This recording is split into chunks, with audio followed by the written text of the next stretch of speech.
Haircut muna ulit ako para nawala ng stress kasi ang dami ng dry ng hair ko. So kailangan kong ipakat muna siya. Yan.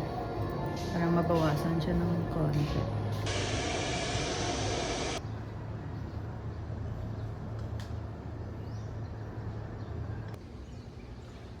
Ayan nga guys, magsuswimming muna tayo kasi mainit. So, naisipan kong mag-swimming muna kasi sobrang init talaga guys.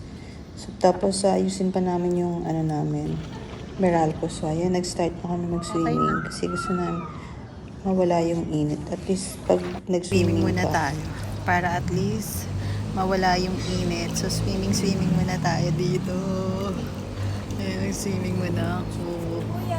Tapos, ayan. So, walang ano, para at least hindi siya masyadong mainit. Kaya mag-swimming muna tayo.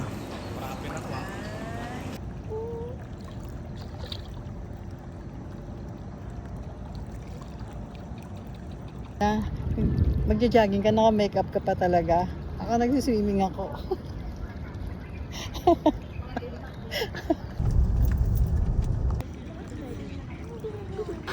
Swimming ako ngayon, Aliyah. Aliyah. Aliyah, sabi mo magsuswimming ka. Nandito na ako.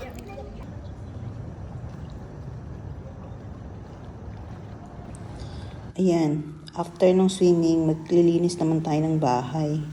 Cleaning for more. So, ayan guys. Tapos pagkatapos maglinis, mag-Starbucks muna tayo. Kasi ang init. Kailangan natin ng malamig talaga. So, bumili ako ng iced tea. Tapos pauwi na ako.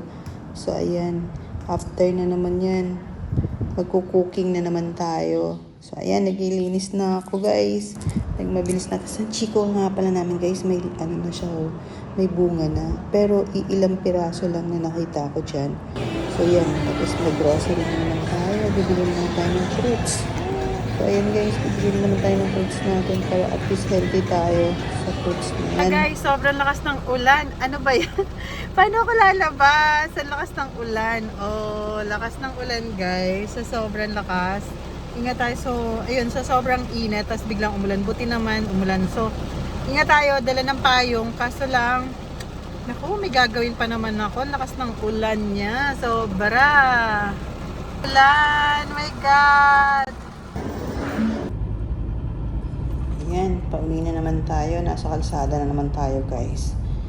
So, uwi muna tayo after no. Tapos nagpasalon nga pala ako guys kasi masyadong may white hair na yung ang ganda ng gupit ko. So, ayan ang kinalabasan. Ang ganda Nagpa-haircut ako. Pinalayer ko. Ang ganda ng gupit ko. Tapos pinalayer ko lang siya. Ganyan lang siya.